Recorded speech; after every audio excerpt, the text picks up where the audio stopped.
መንግስት የክሪፕቶ ከረንሲ መተግበሪያዎች በሀገር ውስጥ እንዳይሰሩ ሙሉ በሙሉ መታገዳቸውን በይፋ አስታውቋል።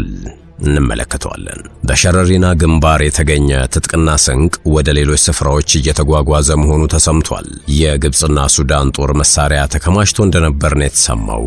ሌላኛው ትኩረታችን ነው። በራያ ከፍተኛ ውጥረት መፈጠሩ እየተሰማ ነው። ከሰሞኑ ምን አለ እንመለከተዋለን። ኩርሙክ እየጸዳች ነው ተብሏል። ለወራት በጦርነት ስጋት የነበረችው የድንበር ከተማ አሁን በምን ሁኔታ ላይ ትገኛለች የሚለውንም ወደ እናንተ የምናደርስ ይሆናል። ጤና ይስጥልን ውድ ቤተሰቦቻችን፣ የዕለቱ የመረጃ ጥንቅራችን ነው። በመግቢያችን ላይ ያደመጣችሁትን ጉዳይ እንደሚከተለው በዝርዝር ያስደምጣችኋል። እየሰማችሁን አብራችሁን ቆዩ ብለናል።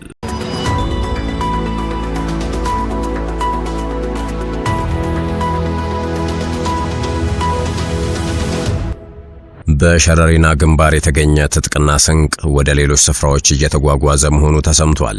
የግብጽና ሱዳን ጦር መሳሪያ ተከማችቶ ነበር የተባለው። ለመንግስት ቅርብ ናቸው ከተባሉ ምንጮች በተገኘ መረጃ መሰረት ህወሓት በሸረሪና ግንባር አከማችቶት ነበር የተባለ በ100 ሚሊዮን ዶላሮች የሚገመት ትጥቅና ስንቅ ወደ ሌሎች ስፍራዎች እየተጓጓዘ መሆኑ ተነግሯል። ምንጮቹ እንደሚሉት በሸረሪና ካምፕና ከካምፑ ውጪ በግዴማ በተባለ አካባቢ በሚገኝ መጋዘን እንዲሁም ከመሬት በታች በኮንክሪት በተገነባ ምሽግ ውስጥ ተከማችተው ነበር የተባሉ የተለያዩ የጦር ቁሳቁሶች ተገኝተዋል። ከነዚህም መካከል የተተኳሽ መሳሪያዎች፣ የቡድንና የነፍስ ወከፍ መሳሪያዎች፣ ሮኬቶች፣ የአጭርና መካከለኛ ርቀት ሚሳኤሎች፣ RPG-7፣ የሳተላይት ስልኮች፣ የሬዲዮ መገናኛ መሳሪያዎች፣ የቅኝት ድሮኖች፣ የተሽከርካሪ መለዋወጫዎችና ሌሎችም ለጊዜው ሙሉ በሙሉ ያልተለዩ የጦር ቁሳቁሶች እንደሚገኙበት ተገልጿል። እንደ ምንጮቹ ገለጻ ማክሰኞ ዕለት ብቻ ከሸረሪና እስከ ግዴማ ካምፕ 31 ከባድ ተሳቢ ተሽከርካሪዎች የተለያዩ የጦር ቁሳቁሶችን ወደ ሁመራና ዳንሻ ከተሞች ማጓጓዛቸው ተገልጿል።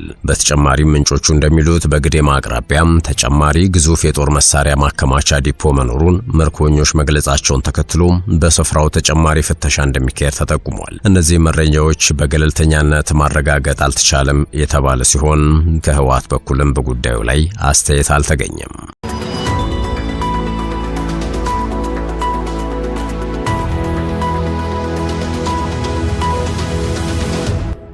ኩርሙክ እየጸዳች ነው ተብሏል። ለወራት በጦርነት ስጋት የነበረችው የድንበር ከተማ በሱዳን ብሉ ናይል ግዛት የምትገኘው ስትራቴጂካዊ ድንበር ከተማ የሱዳን ጦር ኃይሎች ከተቆጣጠራት በኋላ ነዋሪዎች ወደ ኩርሙክ አካባቢ ቀስ በቀስ መመለስ መጀመራቸውን የአካባቢው አስተዳደር ገልጿል። ሰፊ የመልሶ መቋቋም ከመደረጉ በፊት ባለስልጣናት ያልፈነዱ ፈንጂዎችን እያጸዱና ውድመቱን እየገመገሙ እንደሆነ ተናግረዋል። ከሱዳን ሆራይዘን ጋር ባደረጉት ልዩ ቃለ ምልልስ የኩርሙክ አስተዳዳሪ አብደላቲ መሐመድ አልፋኪ እንደተናገሩት ባለስልጣናት ሰላምን ለማስፈንና የሲቪሎችን ህይወት ወደ ነበረበት ለመመለስ በሚሰሩበት ወቅት ከኩርሙክ በስተሰሜን በሚገኙ 2 አስተዳደራዊ ክፍሎች ወደ መንደራቸው ነዋሪዎች መመለስ ጀምረዋል። አስተዳዳሪው እንዳሉት የአካባቢው ባለስልጣናት የሱዳን ፈጣን ድጋፍ ኃይሎች ወይም RSF ከተማዋን ተቆጣጥረው በነበሩበት ወቅት ደረሰ ያሉት ሁለንተናዊ የጉዳት ግምገማን እያካሄዱ መሆኑን ገልጸው የህዝብ አገልግሎት ተቋማት ከፍተኛ ውድመት እንደደረሰባቸው አክለዋል። ልዩ የቴክኒክ ቡድኖች ያልፈነዱ ፈንጂዎችን፣ አደገኛ ቁሳቁሶችንና በከተማው ውስጥ ተበታትነው የሚገኙ ሌሎች ቀሪ የጦርነት ቁሳቁሶችን የሲቪሎች ደህንነቱ የተጠበቀ አመላለስን ለማረጋገጥ እያስወገዱ መሆኑን የገለጹት አስተዳዳሪው ከፍተኛ መጠን ያለው ያልፈነዱ ፈንጂዎች አሁንም በነዋሪዎች ላይ ቀጥተኛ ስጋት መደቀናቸውን አብራርተዋል። እንደ አልፋኪ ገለጻ ብዙ የተፈናቀሉ ነዋሪዎች ለመመለስ በጉጉት ላይ ቢሆኑም ከተማዋ ለሲቪሎች ደህንነት ዝግጁ የሚሆነው በቴክኒክ ኮሚቴዎች የሚደረገው የደህንነት ግምገማ ሲጠናቀቅ ነው። በኩርሙክ የደረሰው የውድመት መጠን ከፍተኛ ነው ያሉት አስተዳዳሪው የጤናው ዘርፍና የውሃ መሰረተ ልማቶች ከተጎዱት አገልግሎቶች መካከል ዋና ዋናዎቹ መሆናቸውን ጠቁመዋል።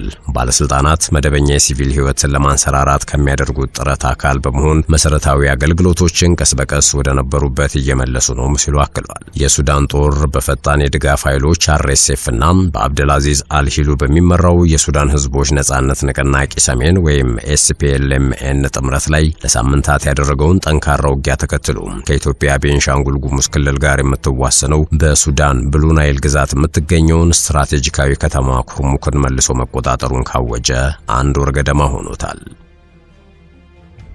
ወደ ሌላኛው ጉዳያችን አመራን። መንግስት 7 የክሪፕቶ ከረንሲ መተግበሪያዎች በሀገር ውስጥ እንዳይሰሩ ሙሉ በሙሉ መታገዳቸውን በይፋ አስታውቋል። መተግበሪያዎቹ ለህገወጥ የገንዘብ ዝውውር ሽፋን ይሰጡ እንደነበርም አመልክቷል። ከዚህ ቀደም የተለያዩ የክሪፕቶ ከረንሲ መተግበሪያዎች የኢትዮጵያን ብር ከፒቱፒ መድረክ ላይ ማስወጣታቸው የሚዘነጋ አይደለም። ይህ በእንዲህ እንዳለ በኢትዮጵያ ኤሌክትሪክ ኃይል ተገቢው መመሪያ በሌለበት ሁኔታ ከ36 የዳታ ማይኒንግ ድርጅቶች ጋር ህገወጥ የኃይል ሽያጭ ውል የፈጸሙ 4 ከፍተኛ አመራሮች ላይ እርምጃ መወሰዱም ተገልጿል። በሌላ በኩል በህገወጥ የገንዘብ ዝውውር በሐዋላና በጥቁር ገበያ ተሳታፊ የሆኑ 169 ኢትዮጵያውያንና የውጭ ሀገር ዜጎች በህግ ተጠያቂ እንዲሆኑ መደረጉም ታውቋል። በተጨማሪም በተደራጀ መንገድ ከንግድ ባንክ ደንበኞች አካውንት ላይ በማጭበርበር ገንዘብ የወሰዱ 36 ግለሰቦች በቁጥጥር ስር ውለዋል ተብሏል።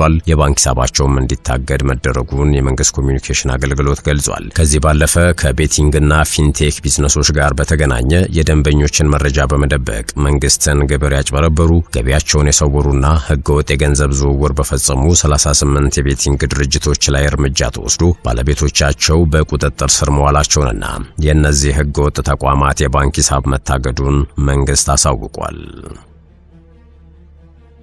በራያ ከፍተኛ ውጥረት መፈጠሩ እየተሰማ ነው። በራያና አላማጣ አካባቢዎች ውጥረቱ አይሏል።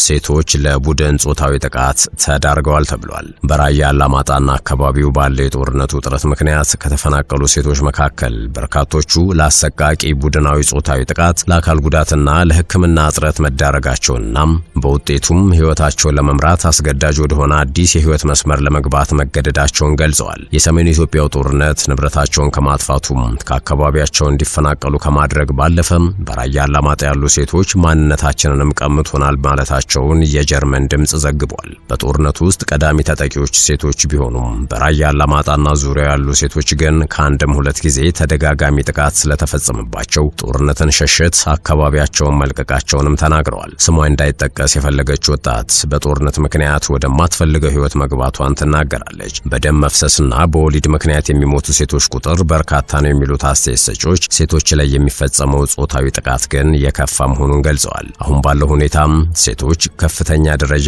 ለጥቃት ተጋላጭ ሆነዋል የሚሉት ስማቸው እንዳይገለጽ የፈለጉት አስተያየት ሰጪዎች ዳግም ጦርነትን ሸሽተን በመጣንበትም ጦርነት ይጀመራል ብለን ስጋት ውስጥ ገብተናል ብለዋል። በደሴ ስፔሻላይዝድ ሆስፒታል የአንድ ማዕከል አገልግሎት መስጫ አስተባባሪ ሆኑት ሲስተር መዲና ወርቅነህ ደግሞ ጦርነት ባለበት ሁሉ ሴቶች ቀዳሚ ተጋላጭ ስለሚሆኑ የሚመለከታቸው አካላት ከለላ መስጠት አለባቸው ብለዋል። ከራያ አላማጣ፣ ኮረም፣ ዛታ፣ ኦፍላና ሌሎች አካባቢዎች የተፈናቀሉ ሴቶች በቆቦ ከተማ በመጠለያና ከመጠለያ ውጪ እንደሚኖሩም ተዘግቧል።